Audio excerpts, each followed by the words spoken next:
कमाऊ पिता बोझ नहीं होता, पर बिना माँ के पिता बोझ बन जाता है। राम सेवक बाबूजी बार बार बेटे के कमरे की तरफ देख रहे थे कि वो ऑफिस के लिए निकले तो दो बातें करूं। जैसे राजेश कमरे से निकला और बैठकर जूते मोजे पहनने लगा। बेटा राजेश, क्या ऑफिस जा रहे हो?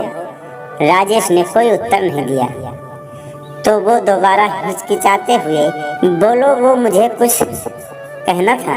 अब कहते हुए अच्छा तो नहीं लग रहा कि एक बाप बेटे से फरमाइश करे, क्योंकि बच्चे पिता से फरमाइश करते हैं तो समझ में नहीं आ रहा है कैसे कहूँ। राजेश चिढ़ते हुए बोला, पापा जूते मोजे पहनकर सोने तो जाऊंगा नहीं, आपकी तरह मुझे इतना आराम कहाँ है कि दिन भर घर में बैठूं और सब कुछ सामने मिल जाए। देख तो रहे हैं कि तैयार हो रहा हूं तो दफ्तर ही जाऊंगा और मेरे बोलने से कौन सा आप रोकेंगे।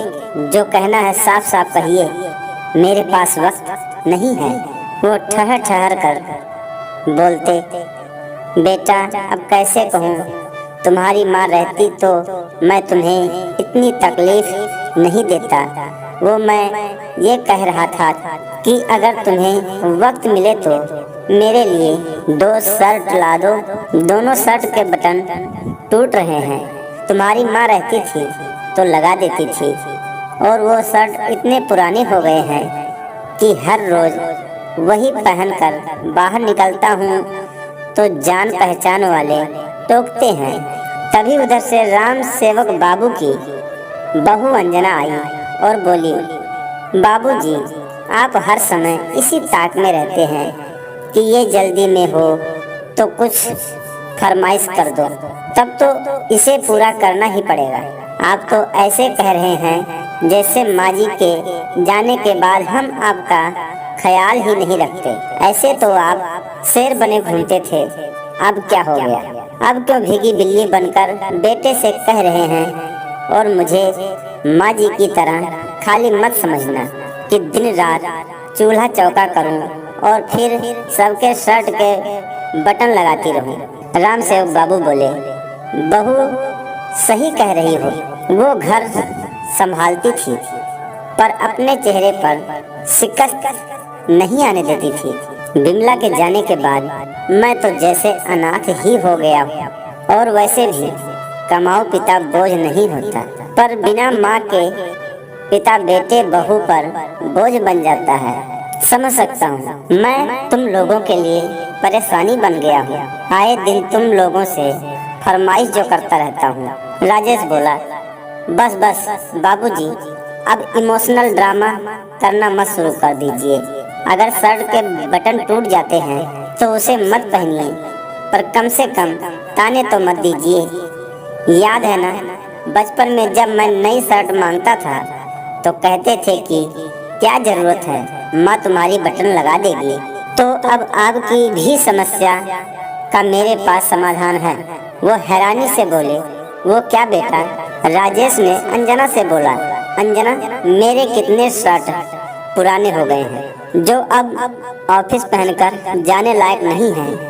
ऐसा करो, उसमें से दो शर्ट निकाल कर बाबूजी को दे दो और मेरे लिए दो शर्ट ऑनलाइन ऑर्डर कर दो। ठीक है बाबूजी, आपकी समस्या का समाधान हो गया और पैसे कोई पेड़ पर लगे नहीं होते हैं। इतना कहकर राजेश ऑफिस चला गया।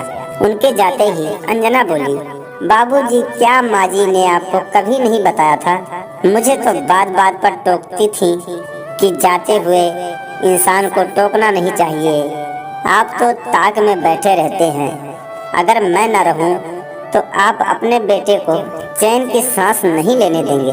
इतना सुनाकर अंजना वहां से चली गई। दोपहर में राम सेवक बाबू फ्रिज से पानी की बोतल निकाल कर जा रहे थे।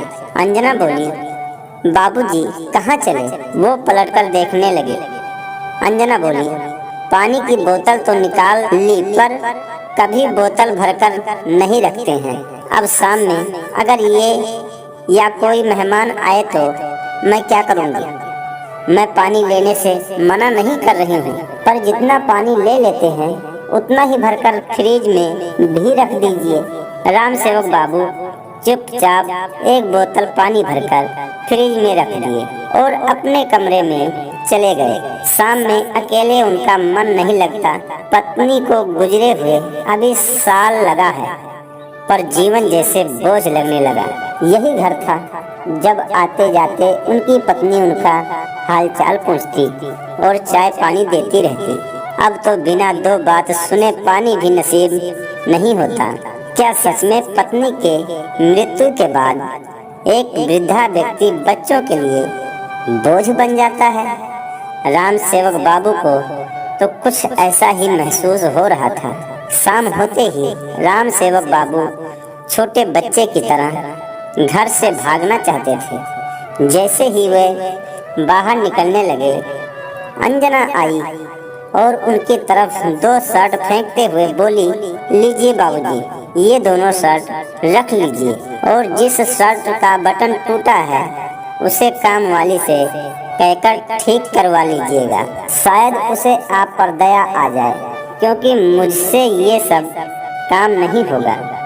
राम सेवक बाबू चुपचाप खुशी से एक शर्ट को खूंटी में टांग दिए और दूसरे को पहनकर बाहर पार्क में अपने जैसे कुछ वृद्ध व्यक्तियों के साथ बैठने चले गए। वहाँ उनका मन हल्का हो जाता था। वहीं उनका एक मित्र कैलाश बाबू बैठे थे। बातों बातों में वो बोले, राम सेवक बाबू, ये शर्ट क्या आपके बेटे की है?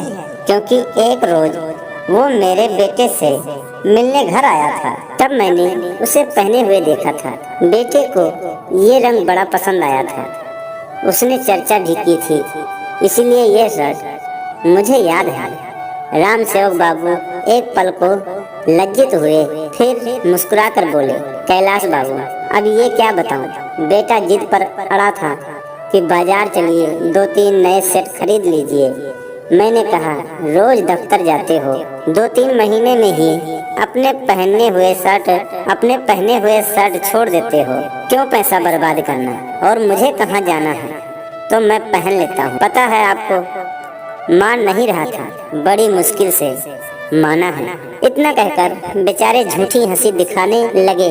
कुछ घंटे बाद घर लौटकर आए और शर्ट खोलकर दूसरी खूंटी में टांग दी और अपने पुरानी शर्ट को पहन लिए। थोड़ी देर बाद बेटा दफ्तर से लौटा तो बहू ने उसके लिए गर्मा गर्म चाय पकौड़े बनाए। वहीं राम सेवक बाबू भी थोड़ी दूर पर कुर्सी पर बैठे थे। अंजना चाय के साथ उन्हें 2 ब्रेड दी और बोली, बाबूजी, तेल की चीजें आपको हजम नहीं होंगी, इसलिए आपको पकौड़े नहीं दी हूँ। इतना कहकर वो पति के पास जाकर बैठ गई। राजेश राम सेवक बाबू की तरफ देखते हुए बोला, बाबूजी, क्या अंजना ने आपको शर्ट नहीं दी? राम सेवक बाबू बोले, हाँ बेटा, बहू ने तो दे ही दिया है। राजेश बोला, फिर पहनते क्यों नहीं? राम सेवक बाबू बोले, आज ही पहनकर नीचे गया था। पर बेटा बोला, क्या हुआ, शर्ट फट गई या कुछ दाग लगा दिया?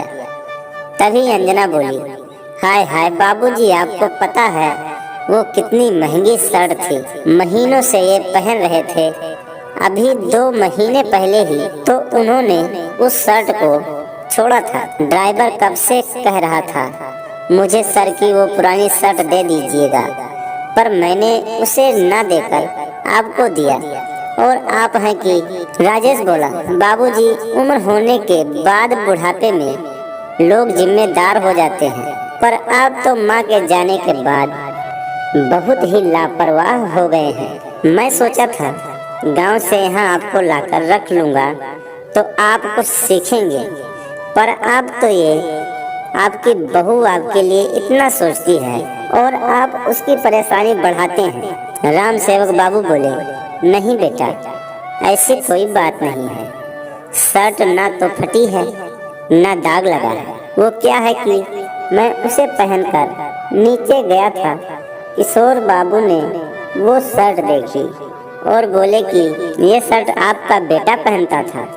तो मुझे लगा उनके मन में तुम्हारे लिए कोई गलत विचार ना आ जाए, इसलिए मैंने उसे उतार कर रख दिया।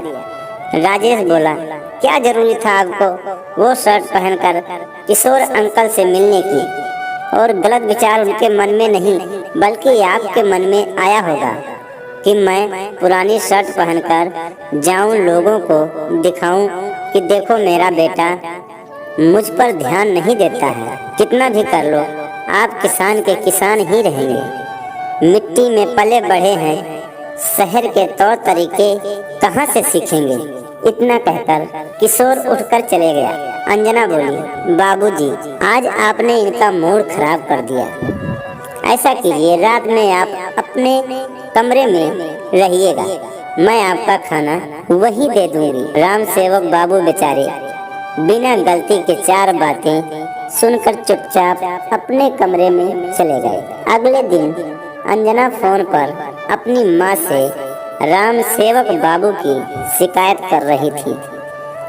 क्या कहूँ माँ, माँ जी की जगह अगर बाबूजी चले जाते तो मेरे लिए अच्छा रहता। कम से कम माँ जी घर के कुछ काम करके मेरा हाथ तो बंटाती थी, पर अब मेरे सर पर एक बोझ छोड़ गई है। दिन रात कोई न कोई बखेड़ा खड़ा करते हैं, इससे अच्छे तो ये गांव में रहते। राम सेवक बाबू चुप अपने कमरे में ही बैठे रहे। वक्त बीता। कुछ दिनों बाद उनकी काम वाली सीताबाई आई और बोली, बाबूजी कुर्सी पर बैठ जाइए, आपका बिस्तर झाड़ देती हूँ। लगता है कई महीनों से चद्दर नहीं बदली है, आपको बदबू नहीं आती? राम सेवक बाबू बोले, सीताबाई बड़ी मेहरबानी होगी अगर चद्दर झाड़ कर फिर से लगा दो, बदबू तो आती है, पर क्या करूं बेटा, मैं बहू का काम नहीं बढ़ाना चाहता। क्या तुम मेरा एक और काम कर दोगी? सीताबाई बोली, बाबूजी वैसे तो मेरे पास बिल्कुल भी वक्त नहीं है, पर अम्मा जी कहती थी जब मैं ना रहूं तो बाबूजी का ध्यान रखना। तो बताइए क्या बात है? राम सेवक बाबू जल्दी से अपनी शर्ट लेकर आए और बोले, देखो इसका बटन संभाल रखा हूँ, क्या तुम इसे लगा दोगी? सीताबाई मुस्कुराई और बोली, माँ बाप भी बूढ़े होने के बाद बच्चे हो जाते हैं। अम्मा जी क्या गई, आप बिल्कुल मुरझा गए हैं, क्या करोगे? बाबूजी जो किस्मत में लिखा होता है उसे तो काटना ही पड़ता है, पर सब बूढ़े लोग एक जैसे नहीं होते। राम सेवक बाबू बोले, क्या मतलब है? सीताबाई वो बोली, मेरे सास ससुर को देख लो, मेरे ससुर रिक्शा चलाते थे, बूढ़े पड़ गए, अब घर में बैठने लगे हैं। एक रोज मेरा मर्द गुस्से में उन्हें कुछ बोला, ससुर को पता था उनकी उम्र हो गई है, बेटे से हाथापाई में तो जीत नहीं सकते। राम सेवक बाबू बोले, फिर क्या हुआ? तुम्हारे ससुर का? सीताबाई हंसकर बोली, क्या करेंगे जानकर? पुलिस स्टेशन में रपट लिखा दी और बोले, मेरी खोली कमरा खाली करो, तुम्हें और तुम्हारे परिवार को रखता हूँ तो खर्चा भी होता है, इतने खर्चे में एक बाई लगा लूंगा तो न मुझे दिक्कत होगी न तुम्हारी माँ को।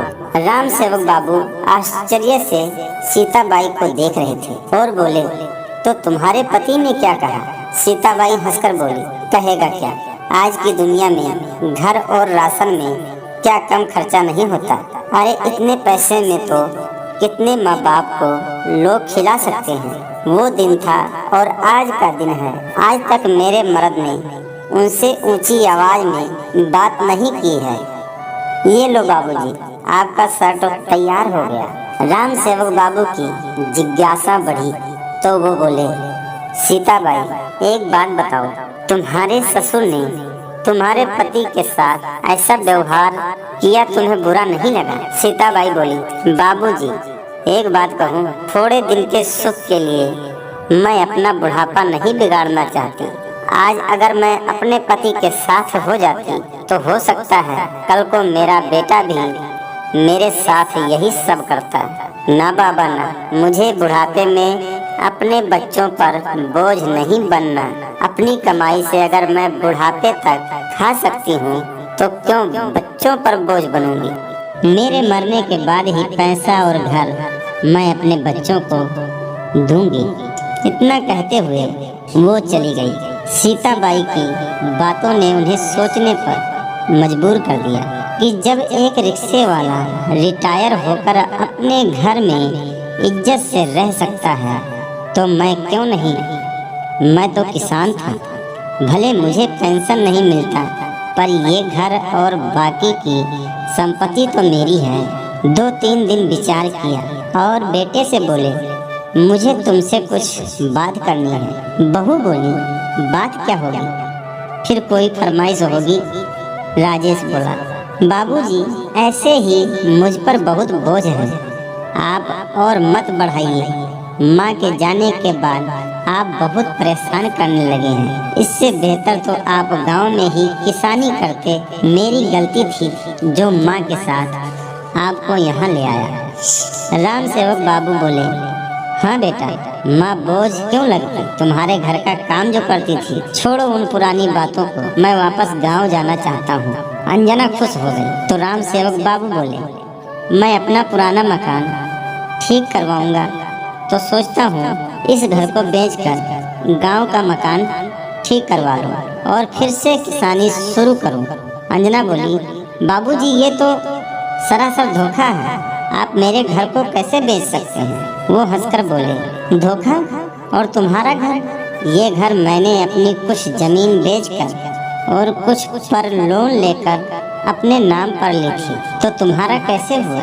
रिश्तों में धोखाधड़ी तो मैंने सीखी ही नहीं, पर झेली जरूर है। अंजना राजेश को देखने लगी। वो बोला, बाबूजी आपको ये सब करके क्या मिलेगा और आखिर किसने आपके कान भरे हैं? वो बोले, मेरे कान किसी ने नहीं भरे।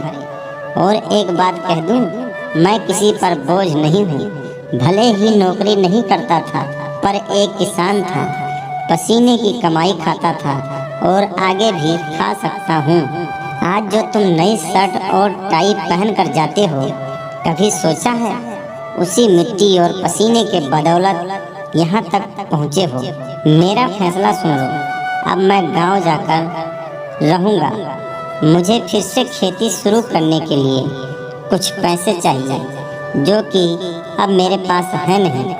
तो इस घर को मैं बेचकर तुम्हें 2 कमरे के घर के लिए पैसे दे दूँगा और बाकी के पैसे से मैं अपनी ज़िंदगी फिर से शुरू करना चाहता हूँ। बहू बोली, बुढ़ापे में आप सठिया गए हैं, आपकी उम्र है जिंदगी फिर से शुरू करने की। राम सेवक बाबू बोले, देख रहे हो सीताबाई को एक घर में काम छूटता है फिर नए सिरे से दूसरे घर में काम शुरू कर देती है, तो मैं क्यों नहीं कर सकता? मैंने किसी को कहकर 1 हफ्ते बाद की टिकट करवा ली है। 2 दिन बाद इस मकान को देखने के लिए कोई आ रहा है, तो तुम भी तैयार रहना। इतना कहकर राम सेवक बाबू अपने कमरे में चले गए। राजेश और अंजना को जोर का झटका धीरे से नहीं बल्कि बहुत जोर से लगा। राम सेवक बाबू के आगे पीछे दोनों घूमते रहे, परंतु वो अपने निर्णय पर अड़िग रहे। आखिर वही हुआ जो उन्होंने चाहा। मकान को बेच दिया, बेटे को आधे पैसे दे दिए और वापस गांव चले गए। बेटे को परिवार लेकर न जाने कितने महीने किराए के मकान में रहने पड़े। फिर करीब साल भर बाद उसने एक छोटा सा मकान खरीदा और गांव जाकर पिता के पैर पड़ता माफ़ी मांगता, पर राम सेवक बाबू उन्हें यह कर वापस भेज देते कि मेरे मरने का इंतजार करो, जब मैं मर जाऊंगा तो ये सब तुम्हारा हो जाएगा, पर मेरे जीते जिंदगी मेरी संपत्ति तुम्हें नहीं मिल सकती। दोस्तों, जो माता पिता अपने बच्चों के लिए सब कुछ न्यौछावर कर देते हैं, आखिर एक समय पर वो कठोर क्यों बन जाते हैं? अगर एक माँ के जाने के बाद पिता की देखभाल हम अपने बच्चों की तरह करें तो इसमें क्या बुराई है?